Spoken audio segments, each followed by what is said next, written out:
नमस्कार, आदाब। आपके साथ मैं स्मिता शर्मा हूं और आप देख रहे हैं मेरा YouTube station Smita Sharma journalist.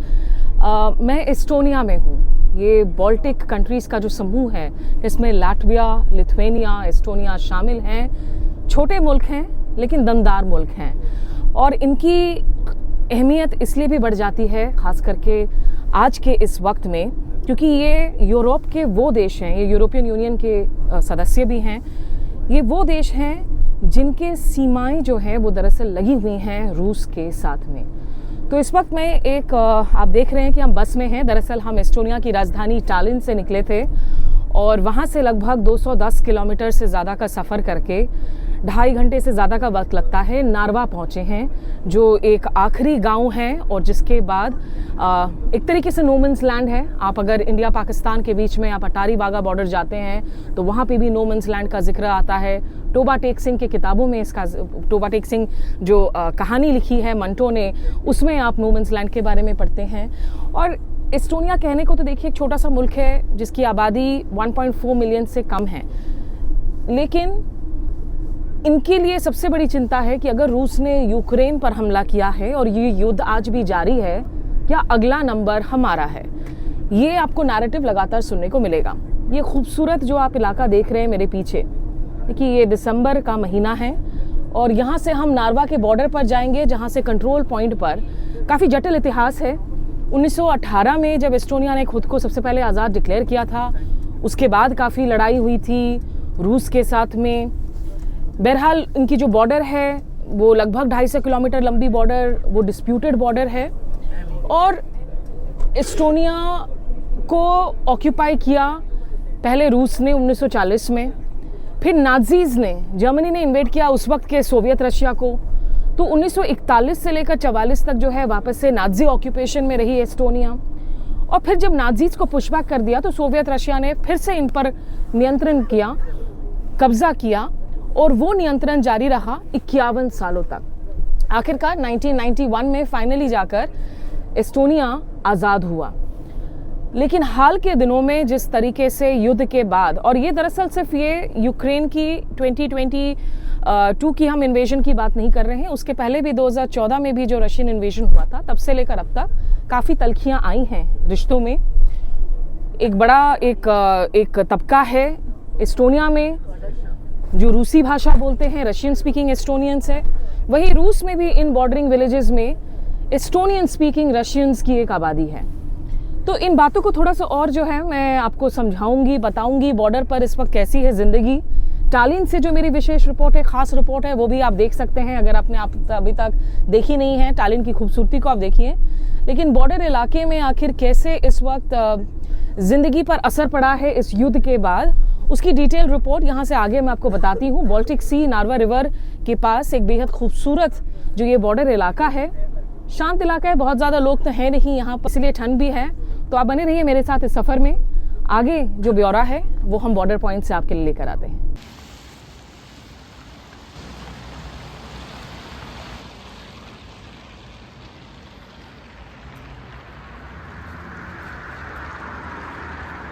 तो भारत और पाकिस्तान के बीच में जिस तरीके से अटारी वाघा बॉर्डर पर हम एक इंटीग्रेटेड चेक पोस्ट देखते हैं, ये एस्टोनिया और रूस के बीच का एक बॉर्डर कंट्रोल पॉइंट है।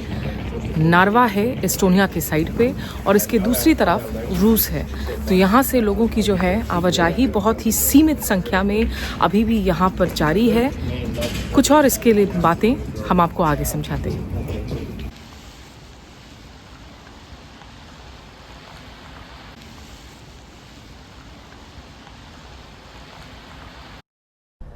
At this border checkpoint here in Narva on the Estonian side, barely a few hundred meters, or rather 150 meters away from the Russian side, I'm joined by Eric Liva, who is the superintendent of the Estonian police and border forces. Thanks, Eric, for joining us here. Give me a sense of how has this border changed, or the BCPs, how have they changed, especially since the invasion of Ukraine by Russia in 2022? Actually, lots have changed. As mentioned before, we have had during the years before the war started in Ukraine, we used to have a lot of people crossing the border. For example, our BCP had over 4 million border crossings before COVID started. And since the war, we have had a dramatical, so to say, drop regarding the border crossing volumes. Now we have approximately 1,600 people crossing here on a daily basis. We have had the reasons to close the BCP for vehicle traffic, for example. Since February last year, we closed the BCP for vehicle traffic. The main reason behind that was that Russia decided to renovate their side of the BCP. We have closed the BCP for nighttime border crossings. We used to have the BCP was open 24/7 as the border crossing point for international traffic, and we also have made some changes regarding to our activities here. We pay more closely attention to border crossers coming from Russian sides. We pay attention to people that are exiting EU. We make sure that all of the goods that are sanctioned by the EU won't end up somewhere in Russia. So together with Customs Office, we are conducting thorough checks on exit lines. The main purpose is to make sure that the border, holds and the border security is on the highest standards. So also in terms of the people who are crossing over now, there are Russian-speaking Estonians and Estonian-speaking Russians. Yeah. What kind of documents are needed for people to cross over? So basically, for a person to cross the border here, they would have to have a valid travel document. So to say valid and legit or original in that sense, that we also have to check. And the person has to have the legal right to enter either to EU or the other side to the Russian Federation. So from EU side or point of view, they have to have mostly at this point of time, they should have residency or resident permit, giving them a legal right to enter EU and stay here. One of the EU sanctions are not allowing Russian nationals holding, for example, tourist visas to enter. So we have still a lot of countries that are visa-free, so they don't need, beside the passports, nothing else. One of the main things that all of the people that are crossing here, they have to do is they have to they would have to explain the reasons why they are entering Estonia or Schengen. They would have to prove that they are planning to also exit. They have to, or our officers would have to make sure that they have enough means for financial capabilities while staying here. They have like accommodation here, or they have relatives supporting them here. And that kind of things that are coming. There are also the concept, and if I could just turn around a little bit and show you, of course, that's the border point, and these are the terminals that we are walking towards. Eric, if you could just come in here. There are people with grey passports who are allowed to travel. Can you explain what really are the grey passports? So basically, the grey passport, or it's in English term, the alien's passports. It's given to a person that is. I wouldn't say that the politically correct term would be a stateless person, but a person that doesn't hold, in some reason, Estonian nationality, but they have residence in Estonia. As you know, known Estonia as an old Soviet country, we have our cultural heritage together with with Russia. And most of the, so to say, the grey passports are coming from that period of time when Estonia became independent. It's had the people living here, the Russian-speaking community. They had a chance to, for example, to Estonian nationality, and they decided not to take it, and they were offered to have the, so to say, the alien's passport or the grey passport, as you mentioned. Just one final question. Since the war, since the stopping, the borders have completely stopped the truck, vehicular movements since May of last year. Do you still have a lot of smuggling that is happening? What kind of products are smuggled from the border that you need to keep an eye out for? I wouldn't say a lot. During the war, lots have changed. The security measures that we are using, so border surveillance measures that Russia are using. So as mentioned, most of the common platform used for illegal smuggling was drones. But at the moment, it's not, a really good device for that kind of activities. So I wouldn't say we have lots, but altogether in Estonia, the external border, the main issue we still have regarding the smuggling are cigarettes. Right. Cigarettes are still mainly the main, article that people are trying to bring into the country illegally. Yeah. Okay. Thank you so much. काफ़ी numbers कम हो चुके हैं इस border point पे जहाँ पर मैं हूँ, एस्टोनिया और रशिया के बीच में नार्वा का ये बॉर्डर चेक पॉइंट। यहाँ से लोग आवाजाही अभी भी जारी है, लेकिन नंबर्स काफ़ी कम हो गए हैं जो कोविड के पहले के नंबर्स थे और कोविड के बाद फिर युद्ध की शुरुआत हो गई। अब जो है हर दिन यहाँ 1600-1700 लोग ही कम से कम क्रॉस करते हैं इस चेक पॉइंट से।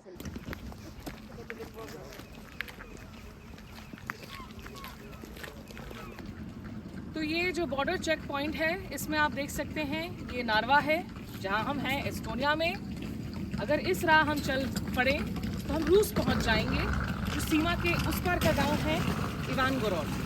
फिलहाल नो मैन्स लैंड में रहना ही बेहतर है।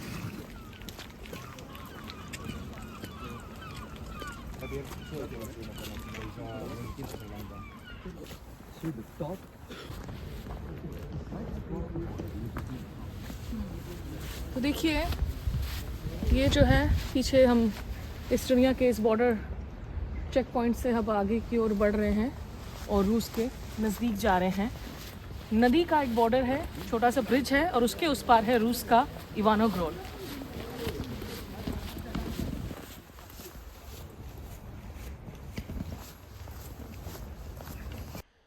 तो नार्वा के बॉर्डर चेक पॉइंट पर जिस ब्रिज में हम गए हुए थे उसकी तस्वीरें मैं आपको दिखा रही हूँ। वहाँ वीडियो शूट करना अलाउड नहीं था और अब हम एक दूसरे एंगल से यहाँ मौजूद हैं। तो मेरे पीछे ये जो आप एक कैसल देख रहे हैं, ये दरअसल 13वीं सदी में बना हुआ हर्मन कैसल है। ये एस्टोनिया में मौजूद है और इस कैसल से एक छोटा सा ब्रिज आपको दिखता है। इस ब्रिज को कहा जाता है फ्रेंडशिप ब्रिज। तो एक नॉस्टैल्जिया का एहसास है, एक नॉस्टैल्जिक एहसास है कि अगर दोस्ती होती रूस एस्टोनिया में, कभी रिश्ते अच्छे थे भी, इसी फ्रेंडशिप ब्रिज के ज़रिए लोग यहाँ पर क्रॉसओवर करते हैं।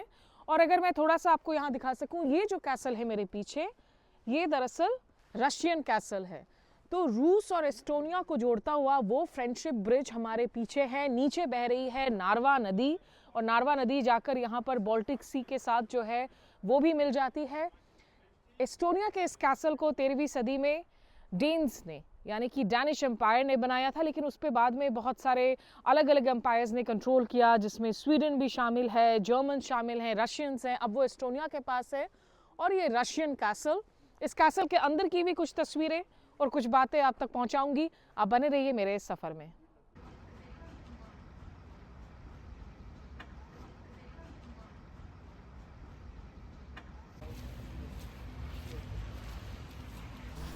So in Narva, I was desperately looking for people who A, would be willing to speak to journalists, foreign journalists, and B, who would be articulate in English. And I just got lucky with these two men here who actually happen to be brothers.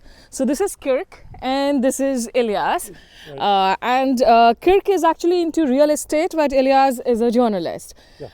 Let me have a quick word with them. Kirk, hi. Hi. How has life in Narva changed for you since the Russia-Ukraine war? I would say 4 years ago it was scary, but now it's okay. Why was it scary? Because different journalists came here and used to say that okay, you will be next. How are you feeling? How are you with that?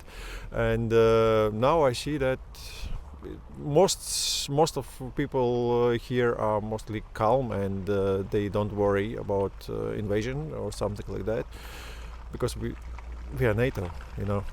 How has the war impacted relationships amongst people? I mean, there are Russian-speaking Estonians, Estonian-speaking Russians right behind me, the friendship bridge joining the Russian and the Estonian castle. How has it impacted personal relations? People taken apart. People have taken apart relationships. Many families don't even talk to each other, you know. And for example, or at least don't discuss some topics about Putin and so more young people like we are, for example, mostly support Ukraine in this conflict, in this war, but most parents still support Putin because it's the only television that they watch here is Russian, and absolutely pro-Putin news coming here, and us 97 maybe percent here mostly speak Russian. It's a native language here. This is most Russian-speaking town in Europe at all, and they watch Russian TV with all that brings to the. So are there less people who are now traveling between the two sides? No much people. Not much people. Yeah, no. It has reduced. The border closed for transportation. Yeah. And do you still have Russian friends? I haven't. You haven't? Have not. Did you have Russian friends before the war? I have had clients from there, normal people, and they are against war, but most of them are already relocated to another countries. Okay, and I'm told that Narva had a separate flag of its own? Yeah. We cannot see it from here. It used to be here, but I cannot see it right now. But this, for example, this is blue and white.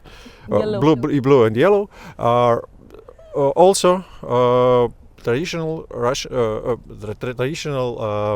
Narva flag, just upside down like Ukrainian.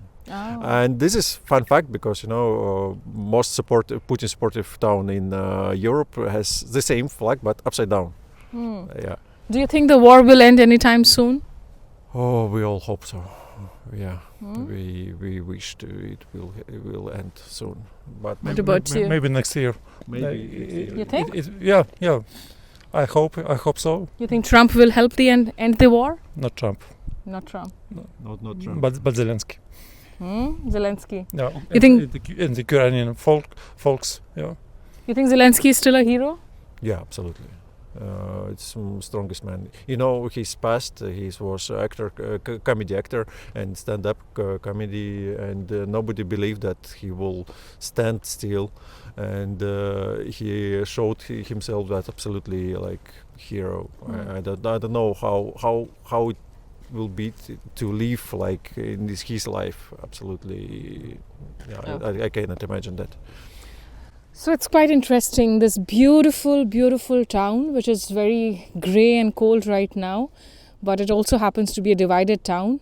Originally a town that massively supported Putin, but now a generational gap between families where certain amount of polarization has seeped in, with the younger generation perhaps supporting Zelensky, the older generation still stacking up for Putin. Just a glimpse of how life can be when it comes to the border zones, particularly during times of conflict.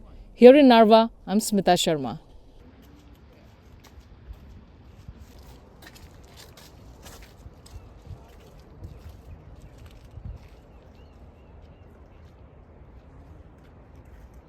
On the other side is Russian Federation. You can see a castle that is called Ivangorod Castle, which was built in 1492 in front of this Herman Castle as a reminder of that Russia is right there. 100 years later, at the end of 16th century and beginning of 17th century, that part was conquered by Swedes, and until the Second World War, this castle and that castle belonged under one country. It was one defensive system against Russians. And only after Second World War, the cities were divided, and after 1991, when Estonia regained its independence, that part went to Russia. Prior to that, that castle belonged to this side, to countries that were here in Estonian land.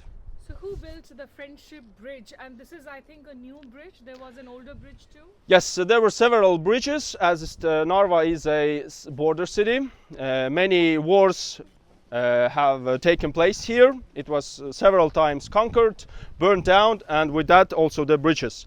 The bridge that was prior of this bridge that you can see now was built in the beginning of 19th century, and it was destroyed during the Second World War several times by Germans and by Soviets. And that bridge that you can see now was built in 1950s by Soviet Union during occupation of Estonia. What's your name and are you from Narva? My name is Zurab. I work and live in Narva. And Surab, what has been the impact of the Russia-Ukraine war on people living in Narva? Do you think people, because there are a lot of Russian-speaking people here? Narva is a really multicultural, multi-layered city. It is hard to say what everyone thinks. For Estonia, an Estonian nation, living next to Russia has been, is, and probably will be an existential threat, and that's how we have accepted this, and we'll do everything to defend ourselves from the invasion or aggression of Russia. Did you have Russian tourists coming in earlier here before the war? Yes, of course. Has that reduced now? Yes.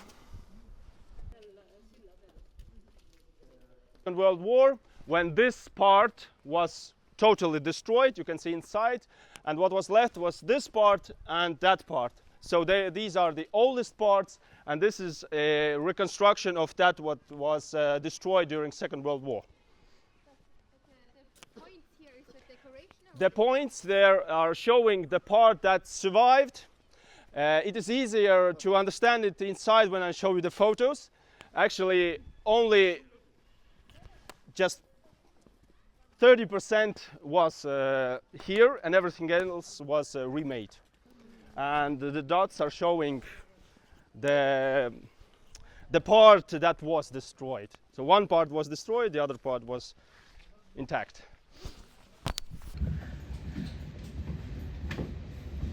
At the Narva checkpoint, I'm Smita Sharma.